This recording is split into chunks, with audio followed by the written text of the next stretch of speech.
چی جواک بەندیێ پاریێ آهی درد دل نکد هرچی ندی آزار یات بنگی بر سوان آمد من بده وان شیرت نابزن پاسوان دار بریت بفرات گزن دم باش بینرین هجات دوی خلکه در جو برنامه آسو به خوشحالی و مرابونه بمیوانداری شاعر مازن مؤید طیب ما مستوین گلکی بخیراتن گلک سپاس بوده ما مستا بگومان جناب تا خدای سربورا کا زور زنگینه دست پیکه تو چه وهاتیه جهان شعری ده بله اب خو دهو که پراستیجی پارێزگه ها دهو که بری هیگی قضا بو زمان کردی مدرسه نتاته خواندن لی پشتی بیان ازده آداره ایدی زمان کردی بو درسی همی خواندنگی ها تاته خواندن دست پیک آمد گل زمان کردی او بو سالا هفته ویکی بویه کو وکی درس زمان کردی ما خواندی هر هفته و دوی بو یان باورد کم هفته و دوی بو دیوانه که هلبستین احمد نالبند درکد بو کردی من او جارا پیشین بو بری هنگی من شعرت عربی خوانده بون ما استرانت کردی بگومان گهداری استرانت کردی کرد که جدرکی گلک گرنگی هلبستانیا کردیه لی وکی هلبست و نویسین احمد نالبند یکیم جار بو که کتابکاوی درکد بو چند هلبستین ویته ده بون من وقتی خواندیم پرج حس کرد یعنی او جارا ایکی بو بجین هلبستی بزمان کردی و هوسا پشتی چند ساله که سه چهار ساله که یعنی بجین هفته و چهاری هفته و پنجی ایدیم دست نویسینا هلبستی بله یعنی ام چند بیجن پرتوکا احمد نالبند یعنی بوی پال پشتک بو جنابت یا از بیجین کو و پرتوکا احمد نالبند یا دویجی او درس کردیه کو مدرسه دست بکری خواندیش کلاسا دوی ناونجی اوانا درگه بو موکر سر هلبستا کردی وصا ایماجه اقدامه کو هلبست نتنی عربی تینا نویسین هلبست کار هر زمانی بیتر نویسین و بزمانی کردی جی وصا ما توان چند ساله دا بیجین ادبیات کردی خواند ما ملای جزیری ناس کرد احمد خانی ناس کردن هلبستوان مهدی سورانی ناس کردن که توی درس کردی دا کو دو جرات هفتیه دا بو ام آشنایی جهان ادبیات و شعر کردی بوین جبوی اشیم بجم اوه بله اوانا درگه بو موکر کو پتر بچینت ناف هلبستا کردی دا ددم کدا به تایبت سال هفتیا و هشتیان دا سبایا شعر جنابت خلقك هبود هاتا سزادان بله بو او خو او ودگرت هنده ایک هلبت رژیم صدامی پشتی تکچونا شورش سال هفته و پنجه ایدی شر هر تشتکیت کرد که ناسنامه کردی پیوه بتن هرچند دیسا زمان کردی آزاد بو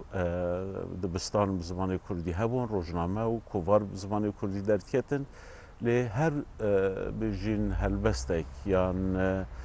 بجین تشتکیت ادبیات کردی که بهنا برگیریه جتاد بهنا بجین کرد پروریه جتاد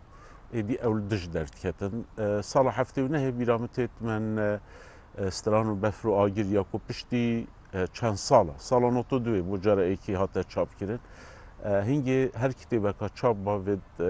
برچاو سانسور درواز ببا او هاته قدغه کرن وقتی هاتی قدغه کرن من هلبست هر نویسان هلبست من بجین هلبستین برگیریه بونه هلبستین خوراگیری ها گله ما بوینه برانبر و استعمال کل خلکی متاته کرن ایدیب دست او هلبست بلاو بود اشتی سال 82 که از چوی منافرزن شورشه ایدیب مروف وقتی چو دروی دسالات عراقی یعنی رژیم بعث مروف بخود هاته قدغه کرن و هر تشتی مروفی جد هاته قدغه کرن ایدی استران بیش با استرانیت بیت هاتنا قدغه کرن نتنین مید عرباجی بو نمونم فؤاد سالم استران بیجه که عراقی بو استران وی اوین داریجی بون لی وقتی چوی دربه او هنگی اندام پارتیا کمونیست عراقی بو استران توی هاتنا قدغه کرن وقتی هاتنا قدغه کرن ایدی هر کسی که گوهداریا تشتی قدغه کر با او جی وکی تاوانبار هاتل قلمدان و تاتنا سزادان سر هندی راجی سالت بجین هفته و ششه هفته و حتی سالا بجین نوتوی که سر هلدانجی چه بویه هل بس من هر چنده نهاد بونه چاپ کرن بس گنج توی وقتی اوین کل هل بس دیاریان همیا گلش وانا هل بس مجبر بون گلش وانا هل بس دست نویس هبون وقتی از بگیریم گلش و هل بس دف من ما بون لی من شوان حوالا برگرتن وانا بوم پاراست بون اوه بو ام وکی مرو وکی تاوانبار تاتنین القلمدان و ام دجی صدامی بوینه دجی رژیماوی بوینه جبر هنده برهمی مجی هر او دجاتیا رژیم تیده هبو برهمی ما او بجین مهیوی دلی خلکی کردستان دا چاند کو ام دیب سر کوین بگو من رژیم که توتالیتار وکیا صدام حسینی جبر همه حسر راحت نابتن دیده دجاتیا وکیتن و ایکشتوانا جی هر کسی که او هلبست ویگیرت وانا دی تاته سزاده آیا هلبستین مؤید طیب هیچ دا چانطه پیشمرگادا و سر دفتر قطابیان هیچ تا ایتماینه تو زنی بجین بره که ام چاوکی گشتی سحکینه بره خلکی ورگیره هلبست و شعری پتر بوشنکه یعنی بو نمونه سال هفته و هشته ما فستیواله که هلبست الدهوکی کر وی آواهیت بجنه پیمانگاه هنرین جوان اوین که یا بره هزارا خلق تاتا گهداری هلبستات کر ابروکه همان او هلبستوان او شاعر وقتی بین بجین فستیواله که شعری بکن احتمالا 200-300 کسا زیادتر نهید اما بو چه بد یارد ای هنگی او خلقی تاتا گهداری هلبستید کرد او تاتن گهداری کرد پروریت کرد هلوست ایبو نشاد دا گوانا زانی امید بجین یا دلیوی دا جبوی تاتن نکه پشتی ام آزاد بوینه بگو من او پیشوازی کرنا گرما خلکیوی وقتی هلبستید کرد اوروکه نمایه نکه کی مایه نکه بجین او ورگیره مایه یکو شعری حزد که شعری فهم دکتن یعنی اگه بریش بر بابت شعری هات بو او نمانی که بر بو خلکی می آزاده ام آزادی داد جین اوه وکیلیه بگو من خاندوای هلبستی که امتر ببید وقتا فستیوال اید بد بجین اوه تین گهداریت کن که امتر ببین اوه دیارده که جهانیه یعنی که سراسری جهانی برای خود دینی خاندوای شعری که امترش خاندوای رومانه نکه رومانه پتر جهه خاندنا خلکی گرتیه بله ما مستا او تپلین تاین تا به شعر نویساندن همان تپل بون یک کل سر زینادا تفنگی من براستی از تشتکی بیجم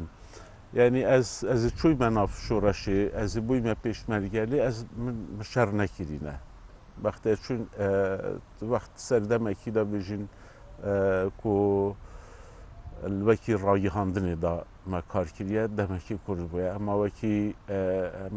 هنگی همیو سطحات نهجمارتن هچی چوبا گهجد با شورشید گوتنی پیشمریه لی وکی پیشمریه که آن وکی بجین شرکرک از شوانا نبون پراستی جی بحثا خود کن لی هلوستی من الخاري از بيجم وقتی ام ناف حکمت دا بوینه از البغدا بویمه الدهوکی بویمه اوی وقتی پیشمریه بوم قلم من کاریگری خو هبو و او کاریگری قلم نه ممتنه یه همین ویسکارین کرد اوید ویسردمی اوید دوزا ملت خو و گیره دایو پیامک هبویه بجین کاریگری وان قلمها که امتر نبو کاریگری وان تونگا بله ما مستا کنگی گری ده هلبستین مؤید طیب دا دبنا استرا بله او بجین پشتی سال هفته و پینجی کرد روشکا گل دجوار دا جیان بهیوی بونک پیدا ببو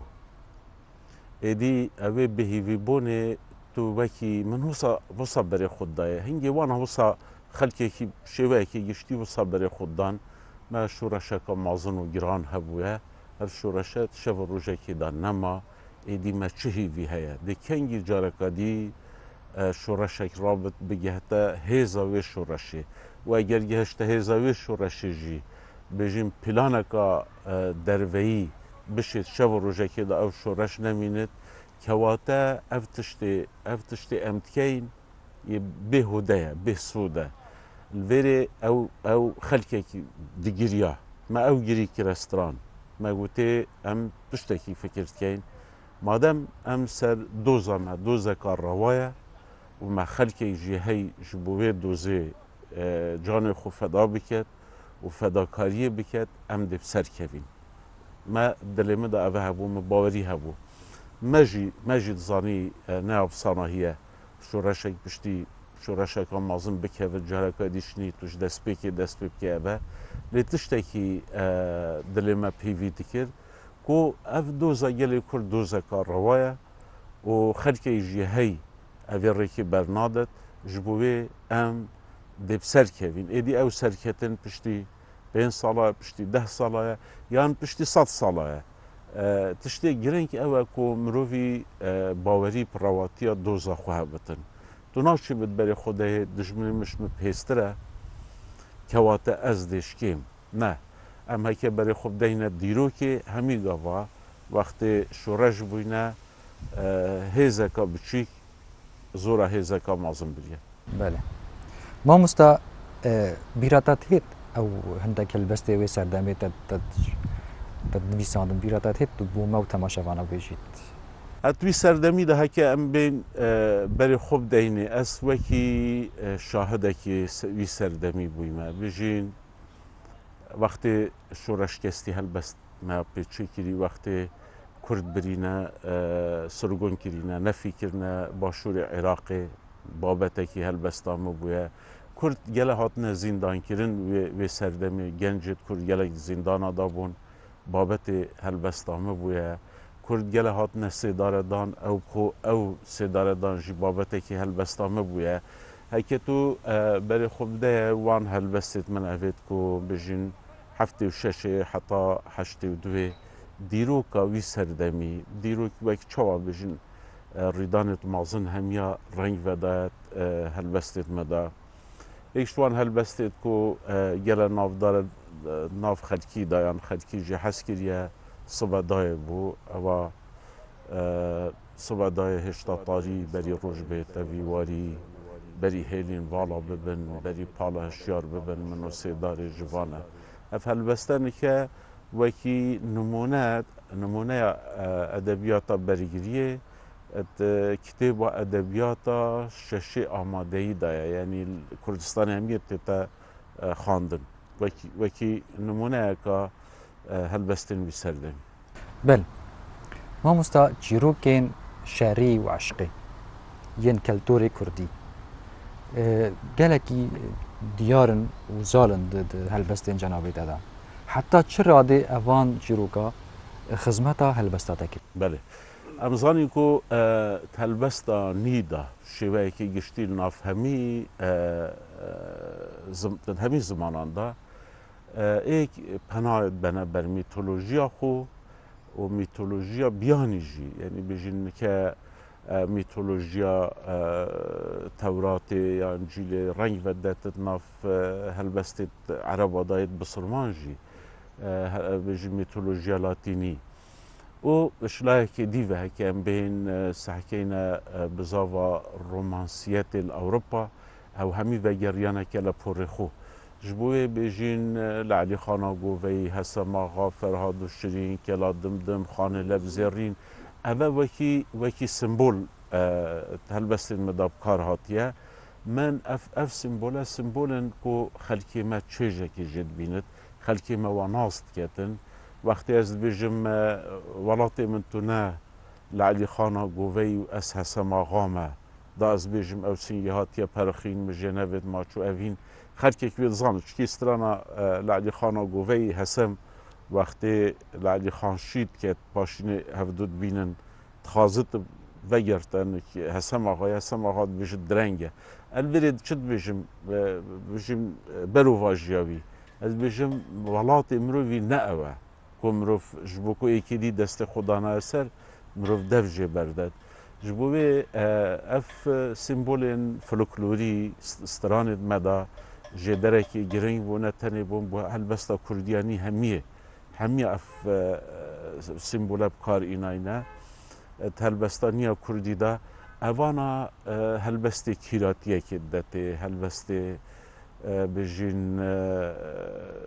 çêjeka wisa bû guhdarî çikî guhdar zanit mem kiye zîn kiye wextê tu behsa mem û zînetiyê tu behsa Ferhad û Şirîtiyê tu behsa Emê Gozêtiyê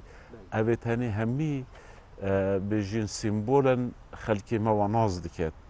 tu tînî bijîn bihayekê dî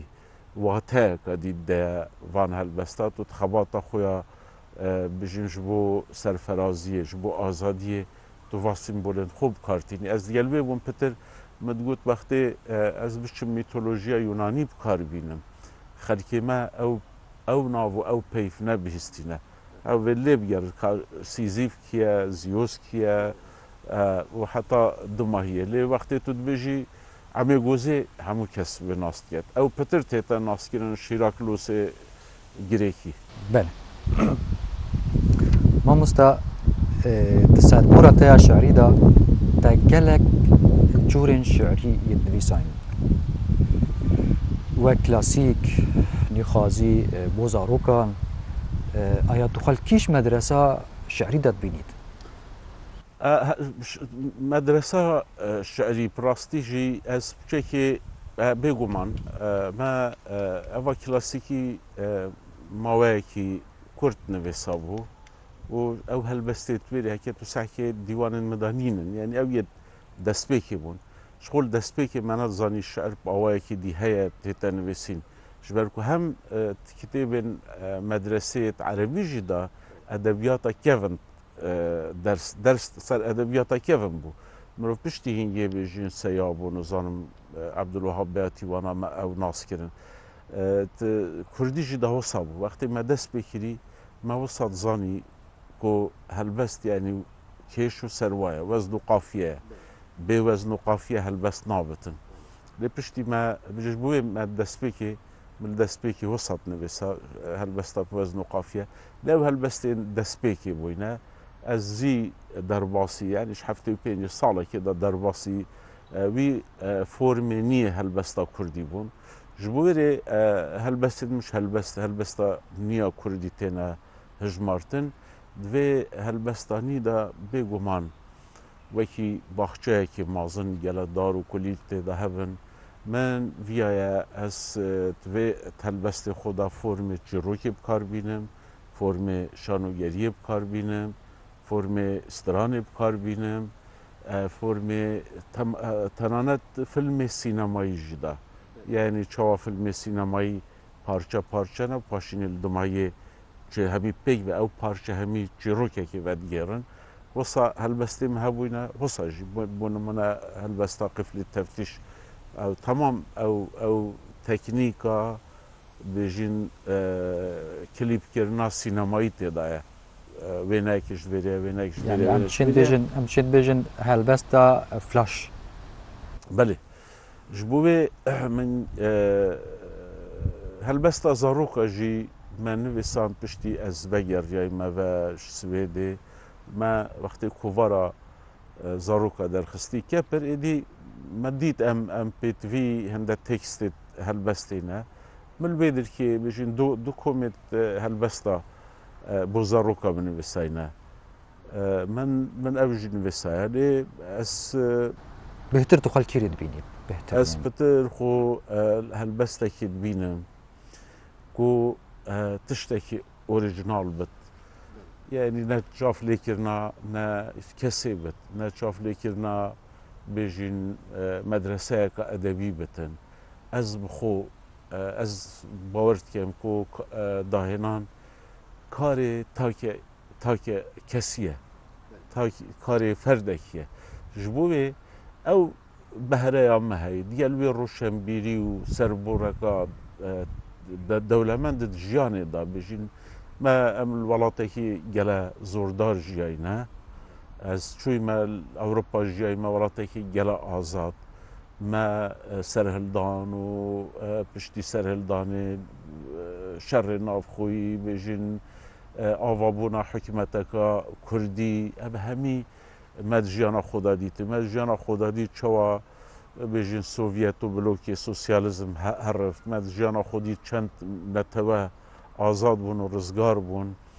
سەر وان خواندنێت ئەستخینم ژی خواندنە خواندنەکە ڕەنگین و تێکەلەیە یعنی من هەمش ئەدەبیاتە جیهانێ هەمش دیرۆکە جیهانێ هەم بێگومانش ئەدەبیاتە کوردی ئەبە هەمی وەکریە کۆ من بێژین ڕێبازە خۆ ڕێژگا خۆیان تایبەت هەبێتت نوێسینە هەلبەستێت مامۆستا دیوانەکە تەیە بناوێ ستران و بەفر و ئاگر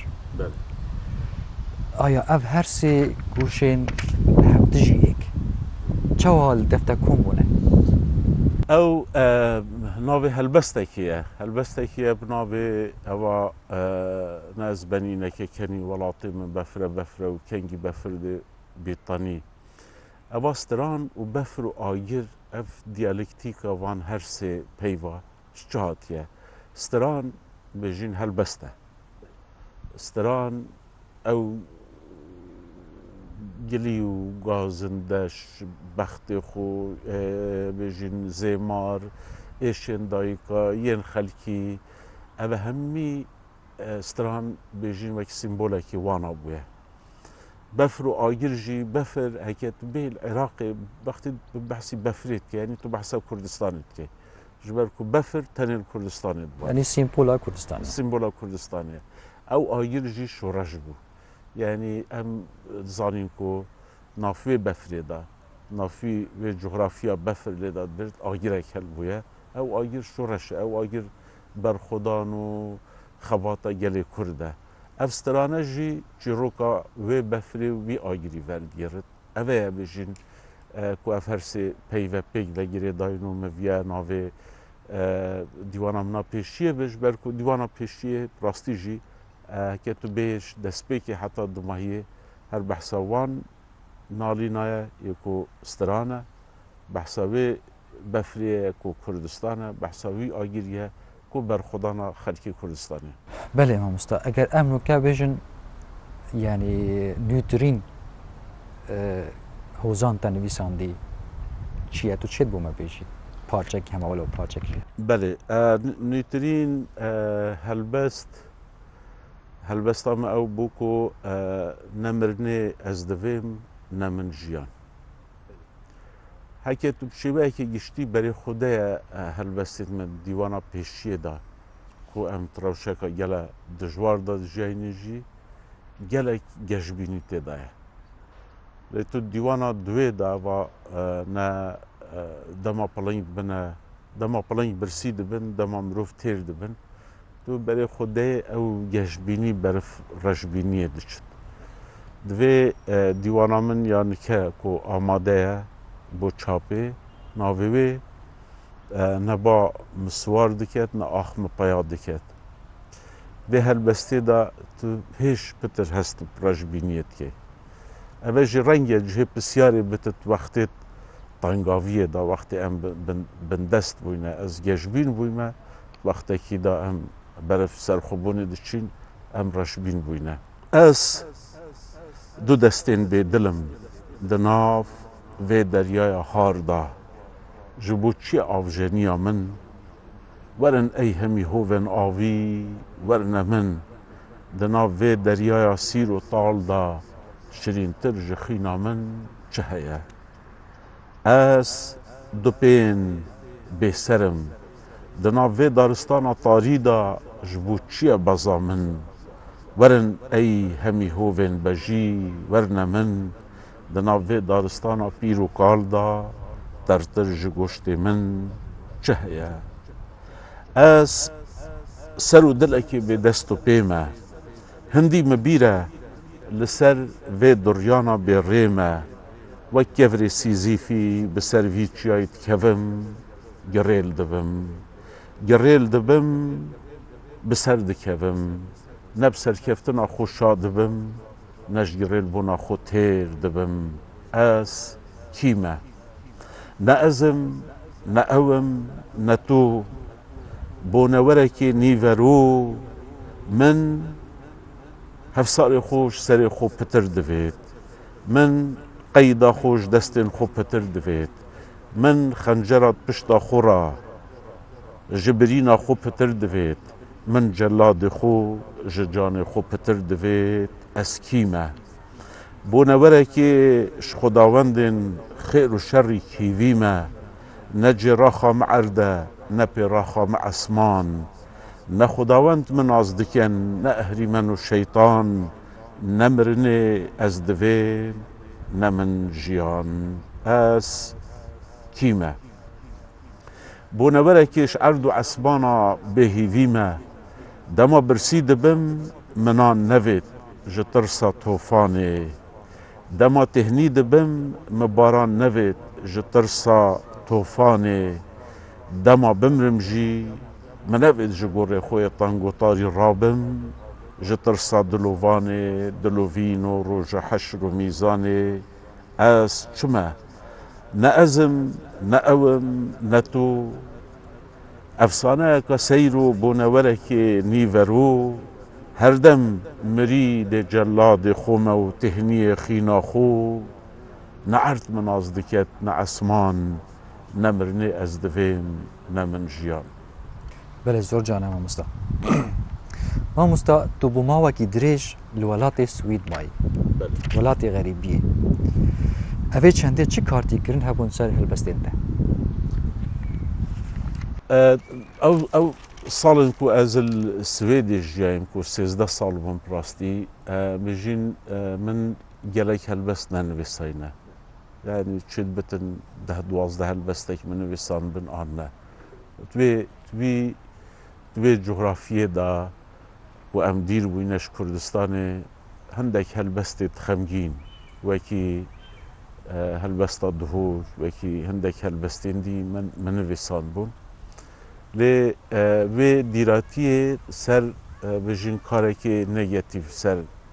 helbestvaniya me kiriye bes heman wext jî da bijîn roşenbîriyeka mezin daye me ez wextê divê dirkê da bijîn yek tu welatekî azad da dijî ku hemî mirova serweriya wana azadiya wa parastiye ew tiştekî gelek giring bû min باwer nedkir ku hikûmetek am dewletek heye ser erdî wextê em berî biçîne wêrê ku hinde mirovê wê azad e û hinde bihayet mirovatiyê pêşketîne ev xwe tiştekî mezin bû bijîn fêrbûna zimanê swîdî vekir ku gelek tişta bi zimanê swîdî bixînim edebiyata Ewropî haye min jê hebitin her çend me berî hingê bi zimanê erebî xwandbû lê zimanekî Ewropî êdî bi sanahîtir dikevitin evê hemî ez dibêjim bêguman kîrkirin û bijîn dewlemendkirina roşenbîriya min wek takê kes berhemê wê ev rûke diyar dibitin xuya dibitin helbestên me de helbestê min nike ez dibînim gehiştîtirin ji aliyê hunerî ji helbestê berî her çend de xandevanên min pitir ji helbestê min berî hez dikin lê bêguman ev helbestê ez nike nivîsim baştir bûn ji wan helbestê berî nike min nivîsim مامۆستا تو dihozaneka xwe da dibêjît ser dihokê me behsê dihokê kir belê tu dibêjît eger tu kabîsek jî bît di nav xewna min da belê her min tu yê divêt baş e dihokê çi cihekî taybet li dev muayet tayyibî heye belê dihok tu zanî em hekî em bihînê rastî jî seranserî ihtimala van welatê me rojhelata navîn û li Kurdistanê jî bi taybetî her êk gelek girêdayî wî bajêr ya wî cihiyê têda mezin bûy بۆ نمونە li Swêdê wisa nebû yani ez 10 sala li bajêrekî jiyam ew xelkê ku li wî bajêrî bûn wextê karê wî derdikevit mamosta ye bêjin karê wî li wî bajêrî derketiye bajêrê xwe têlet wê dî çi cara venageritin heta dimahiyê jî vî bajêrê xwe yê nî dijît نکوانا سوید همی او پراستیجی همی ولاتی وای همی گنده وای اگه تو بی کردا بگیری ام گلب گیره داین هر کس وقتی جواجر خود در که چته باجره که دیجی خو غریب داند بوی ام بجین حتی کو از الولاد بوی ماش بلی وان 4 سالت کو من البغدا خاندیه سالا که جی هولیر بوی ما از تنی الواجر دهوکی جمع و درکتنا ما نبدلی ما بویا بجین ام ناچار بوین درکوین دی دهوک هر تشت بو دفمن همی رنگین دین جیانه کو استعداد جیم جدر وی دهوکی و نه کی جیانه لی جیانا درست الوریه اجا او مهز دکن وکی و چوا زاروکه که جدیا خو دور کبد ایدی چند جنکادی وی باش خودی بکد جی جاوی خوشی بدته لیدیسا بیری کرنا دیا خود کتن نسبت من هو صابوی هکی اولاتی اتشویمه هر تشتی وی باشتر بوش دو که سروشتی وی باشتر بو جیان ویری باشتر بو لیدیسا جی هر پرسا دیکی اوه دیکی بو اوه جیانا درست دهوکی بویا جبوی جی یعنی وصا توی سردمی جی دا نه تنه منتشیا بیم سردان بین دهوکی نامه یک جی قدغه بو یعنی از 13 سالا لویری بویمه روژه که نامه کش مالامه بو من نهاتیه یعنی تلفونه که نبویه اوه جوید کتن نهای مش و نهای واشمه یعنی اوه غریبیه گرانتر لید کت اوه رو که بجین گنجید کرد الاوروپا جین لی هر روش گل دیوابت خود آغون یعنی جی چی گاوا بوین شین بین سردانا مالت خود بکن اوه نه غریبیه پراستی غریبی او بو اوه امتیدا که ما چه ابد تشتک های مش خلکی ما نبو های واجش ما نبو سالا ما اگر ایکی نو هاتو با سویده ما تشتک جزانی با کچه هبو یا چه نبوی مامۆستا هەلبەستا کوردی ئەڤرۆ یا بەرف کیش ئاسوویان بەچیت هەلبەستا کوردی ئەڤروکە بێگومان وەختێ ئەم بەحسا هەلبەستا کوردیە وێ دەڤەرێت کێنیا کوبکرمانجی تێتە نوێسین قۆناغت باش بڕینە سەردەمێ مەدا هەژمارە ئەو کەسێن کو هەلبەست نوێسە ڕەنگە نەدە کەسەکە دەرباستە ببا ئەڤروکە تو دبینی 100 ناوێک پترێت هەین کو وەک هەلبەستوان هاتینە ناسکردن و بەردەوام نوێسن ez bînim êdî helbesta Kurdî berif dahênanê diçitin roj bi rojê helbestê baştir têne nivîsîn ev jî vedgerta hindê ku xelkê me evrokê ku bi zimanê xwe medresê dixînitin û ev hejmareka mazina kitêba li berdestî heye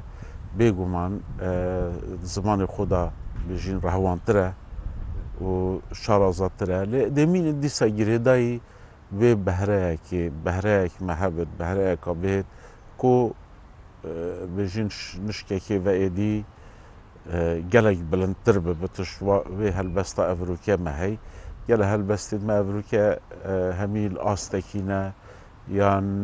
gelek pêk ve diçin me dike ez bêjim paşa rojeka nêzî da dê me helbesteka ciyawaz derkevit helbestek ku کیرتر بتن اوه جی گریدایی وی بهره وان هلبستوانا او بهره کودی سر هلدت دیگل وی روشنبیریا کو تویه هبت بله مامۆستا ئەگەر نوکە ئەم شتە پرسن جوانترین هەلبەست و بۆ me bêjîت